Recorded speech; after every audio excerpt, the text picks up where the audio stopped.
Hello बच्चा लोग, आप सब कैसे हैं? बढ़िया हैं, स्वस्थ हैं, मजे में हैं। मुझे पता है आप लोग एंजॉय कर रहे होंगे अपनी लाइफ। तो बेटा, कल मैंने एक वीडियो अपलोड किया था जिसमें मैंने वैद्युत विद्युत के कारण अच्छी स्थिति में किसी बिंदु पर वैद्युत क्षेत्र की तीव्रता का मैंने निगमन किया था। तो आज बेटा मैं लेके आया हूँ आपके लिए एक और प्रूविंग इसी चैप्टर की, क्लास 12 फिजिक्स फर्स्ट चैप्टर की एक और इम्पोर्टेंट प्रूविंग जो एग्जाम में बहुत ज्यादा आती है। एक समान बाह्य वैद्युत क्षेत्र में रखे वैद्युत द्विध्रुव पर लगने वाले बल युग्म का आघूर्ण। बच्चा लोग, बल युग्म का आघूर्ण हमें निकालना है। जब किसी वैद्युत द्विध्रुव को रखेंगे किसी वैद्युत क्षेत्र के भीतर, तो बल युग्म का आघूर्ण कैसे निकलेगा बच्चा लोग, इस पे हमें चर्चा करनी है आज। ठीक है, तो बच्चा पार्टी तैयार है? तो बच्चा लोग, हम इसके लिए चित्र बनाएंगे इस तरीके से। यहाँ पर लिखा हुआ है एक समान बाह्य वैद्युत क्षेत्र। बच्चा लोग, पहले तो हम इस प्रूविंग को करने से पहले आपको बल युग्म के बारे में थोड़ी सी इंफॉर्मेशन दे देते हैं। आखिर ये बल युग्म होता क्या है, किसे बोलते हैं बल युग्म, क्या है ये बल युग्म?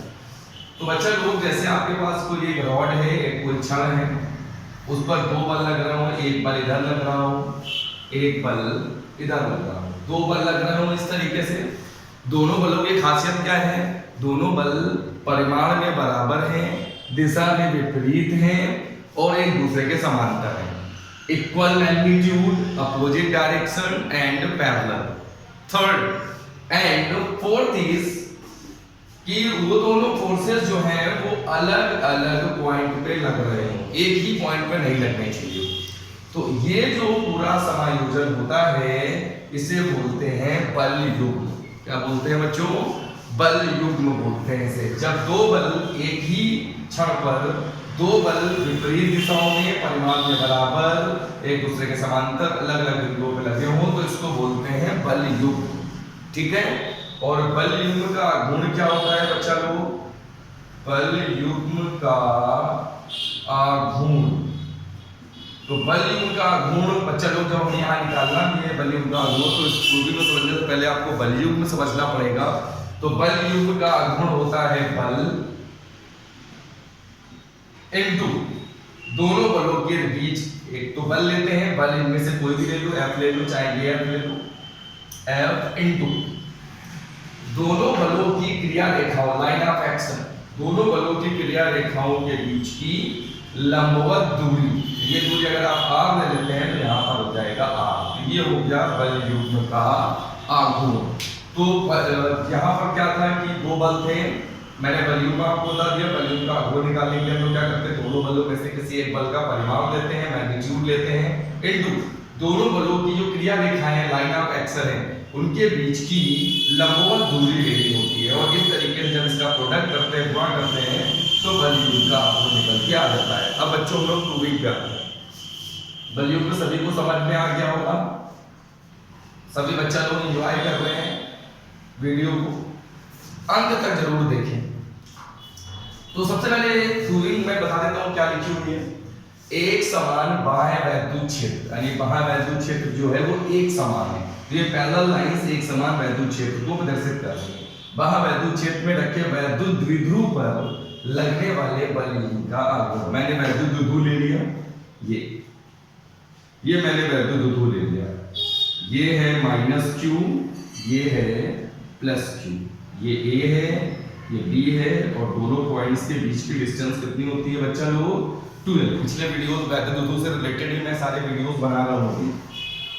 अब बच्चा लोग, ये वैद्युत क्षेत्र है आपका राइट साइड में। तो एक रूल होता है बच्चा लोग जो आपको याद होना चाहिए कि अगर कोई पॉजिटिव चार्ज, धन आवेश वैद्युत क्षेत्र में कहीं रखा है, तो वैद्युत क्षेत्र उस धन आवेश पे बल लगाता है वैद्युत क्षेत्र की दिशा में, और ऋण आवेश पे वैद्युत बल लगाता है वैद्युत क्षेत्र की दिशा के विपरीत। बच्चा लोग, ये कॉन्सेप्ट आप अपने दिमाग में सेट कर लें कि धन आवेश है तो वैद्युत क्षेत्र बल लगाएगा वैद्युत क्षेत्र की दिशा में ही, और अगर ऋण आवेश है, माइनस चार्ज है, तो वैद्युत क्षेत्र जो उस चार्ज पे बल लगाएगा वो विपरीत दिशा में लगाएगा, इस तरीके से।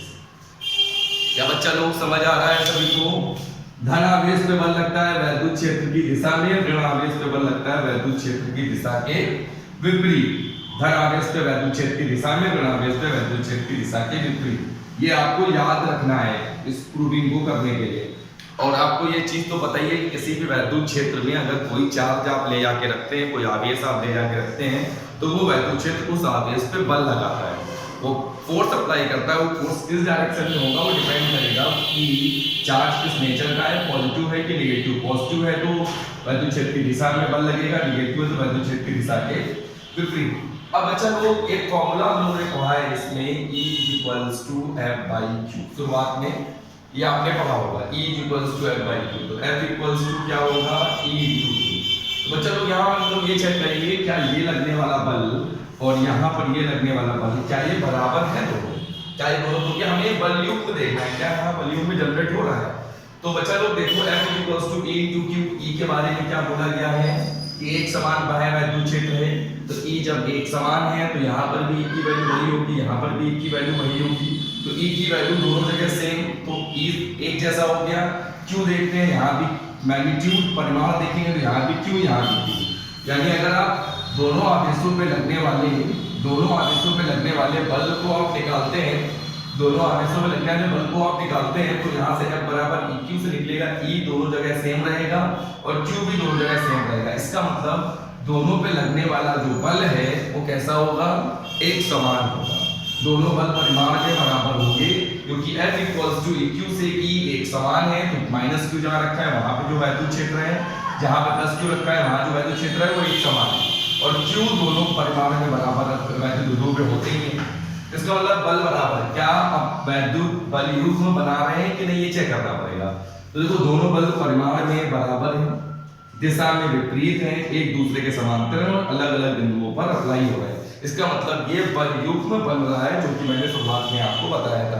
अगर आप भूल गए हो तो पीछे पॉज करें, बैठ जाएं, वैद्युत आप बल युग्म देखें क्या बताया था मैंने।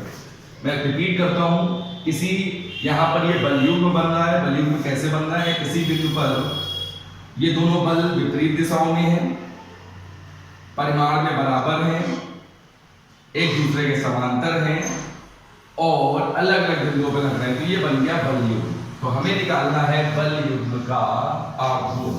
तो बच्चा लोग बल युग्म का आघूर्ण कैसे निकलेगा, बल युग्म का आघूर्ण कैसे निकलेगा बच्चा लोग। यहां पर हम लोग लाइन ड्रॉ कर देते हैं, इसको ले लेते हैं थीटा। मान लिया हमने ये जो वैद्युत ध्रुव है वो वैद्युत क्षेत्र की दिशा से थीटा डिग्री कोण पर रखा है। तो बल युग्म का आघूर्ण क्या होगा, बल युग्म का आघूर्ण होगा बल इनटू दोनों बलों की क्रिया रेखाओं के बीच की लंबवत दूरी। यही होगा बच्चा लोग, बल युग्म का आघूर्ण क्या होगा, बल इनटू दोनों बलों की क्रिया रेखाओं के बीच की लंबवत दूरी। अब आप जरा बच्चा लोग ये बताओ कि ये बल एक ये बल ये क्या ये लंबवत दूरी है बीच की, ये भी नहीं। यहाँ देखो थीटा कोण, लंबवत दूरी निकालने के लिए आपको यहाँ से लंब खींचना पड़ेगा। यहाँ पर मैं C लिख दे रहा हूँ। तो ये आप देखें बच्चा लोग, जरा आप लोग ये देखें कि ये इस बल की क्रिया रेखा ये है, इस बल की क्रिया रेखा ये पूरी लाइन होगी और इस बल की क्रिया रेखा ये पूरी लाइन होगी। तो क्रिया रेखाओं के बीच की लंबवत दूरी जो होगी वो BC होगी। तो बल युग्म का आघूर्ण को टाउ से दिखाते हैं। टाउ इक्वल्स टू बल कितना है, बल F है इनटू बलों के बीच की लंबवत दूरी क्या होगी क्रिया रेखाओं के बीच की BC। तो टाउ इक्वल्स टू F, हमने शुरुआत में आपको एक फॉर्मूला बताया था, E इक्वल्स टू F/Q। तो F इक्वल्स टू क्या हो जाएगा, EQ इनटू BC। यहां से आपको BC निकालना पड़ेगा। तो बच्चा लोग जरा BC देखो कैसे निकलेगा। यहां लगाएंगे हम sin थीटा।